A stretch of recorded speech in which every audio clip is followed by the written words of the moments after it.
Ouais. À ma connaissance, elle n'a jamais été observée.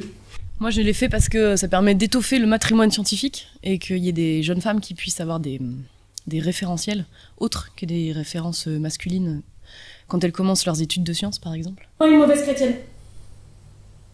Oui. Oui. Tu as de ces arrangements avec la foi, toi? J'ai la chance d'être quaker.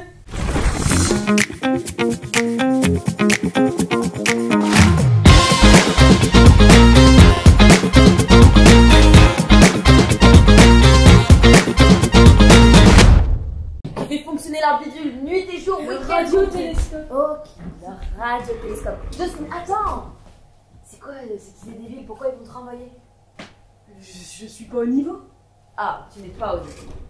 Et ils t'ont recruté pour faire une thèse au département d'astrophysique, mais dis-moi, ils sont nuls, tes profs. Non, ils m'ont recruté parce que je venais avec ma bourse. Ah. Main d'œuvre gratuite arrivant tout droit des régions arriérées du pays. Quand ils s'apercevront que je suis pas au niveau, ils me mettront à la porte.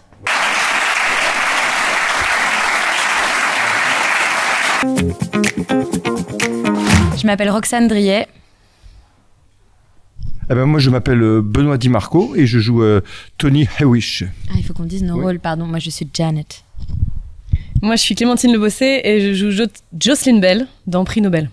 On ne distingue aucun détail. Certes, mais... Ah, je sais, regardez. Tout est ramassé sur un quart de pouce.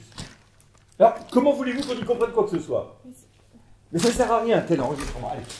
Allez, rien du tout. Mais... Oh. Vous avez remarqué que cet objet bouge avec une période exactement égale à 23h56 minutes. Et alors? 23h56 minutes, c'est la durée du jour stellaire. Ah oui, tout à fait, oui. Bah, c'est l'histoire de Jocelyn Bell, qui est une astrophysicienne, qui est en thèse à Cambridge.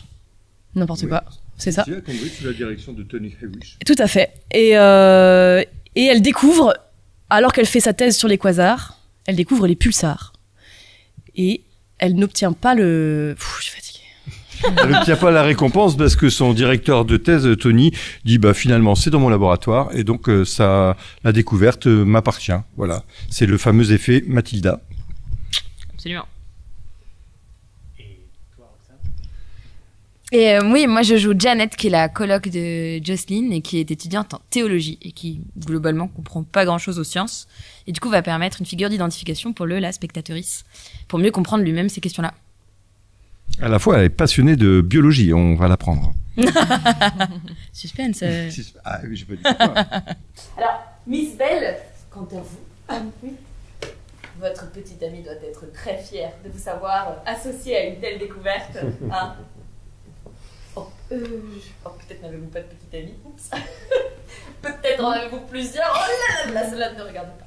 Alors, Miss Bell, redevenons sérieux. Est-ce qu'une étudiante en astrophysique à Cambridge comme vous s'intéresse à la mode? Dites-nous. Quand on a fait ce spectacle, bah, la réponse est simple, c'est parce qu'on nous a demandé de jouer dedans, en fait. Après, bah après, je pense qu'il y a des raisons différentes et personnelles pour chacun, mais bah, moi, parce que je trouve que c'est absolument important, voire même indispensable, essentiel de parler de ça aujourd'hui, hier aussi, on aurait pu en parler, il aurait fallu d'ailleurs en parler plus tôt, mais bon, voilà, de parler de l'invisibilisation quasiment systématique des femmes qui font des découvertes absolument essentielles, géniales, et voilà, et qui sont encore une fois spoliées par les mâles dominants, surdominants, horribles. Donc c'est très bien d'en parler. Moi, c'est une des raisons pour lesquelles j'ai dit oui à ce projet-là. Moi, je l'ai fait parce que ça permet d'étoffer le patrimoine scientifique et qu'il y ait des jeunes femmes qui puissent avoir des référentiels autres que des références masculines quand elles commencent leurs études de sciences, par exemple. Voilà. Bah, rien de plus que ce que vous avez dit tous les deux. Ouais. À ma connaissance, elle n'a jamais été observée. D'où venez-vous? Moi, j'ai obtenu ma maîtrise à Glasgow. Ah, Mais je viens de d'Irlande. l'université Glasgow. Évidemment, c'est pas Cambridge, mais oui, c'est assez sérieux. Ah, merci, Clément. Bon, reste tout de même un certain nombre de choses à vérifier avant de crier victoire. Hein. On pourrait peut-être utiliser un autre radiotélescope. Ouais. Oh, 1000. Roxane, tu veux Non, Ok. moi, c'est bon. Bah écoutez, non, moi, enfin, je sais pas. Vas-y. Ben non, mais nous, on est là-dessus pour l'instant. Après, oui, après il y a d'autres choses hein, qui vont tourner en janvier. Voilà, une adaptation des Furtifs que j'ai co-écrite. Et puis voilà, mais c'est surtout là, c'est tout ça. Et puis la série, et puis Exil intérieur, et puis Rosalind Franklin, et puis la saison prochaine, le 4e épisode, une histoire complètement dingue. Voilà, ça c'est bien d'aller voir. Oui, Marthe Gauthier, notamment. Donc là, le prochain épisode, il jouera. Enfin, il y a Exil intérieur qui joue en ce moment jusqu'au 19 décembre. Après, il y aura Rosalind Franklin en janvier et Marthe Gauthier qui sortira plutôt à l'automne prochain. Voilà, à l'automne prochain.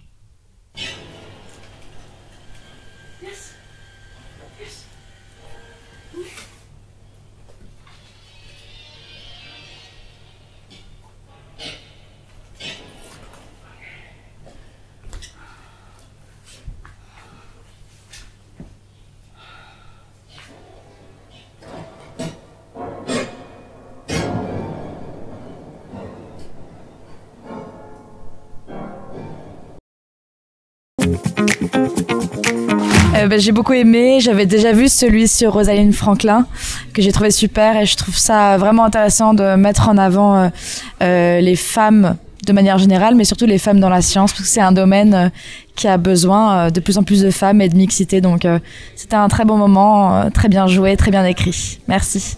J'ai trouvé ça très bien, là c'est d'ailleurs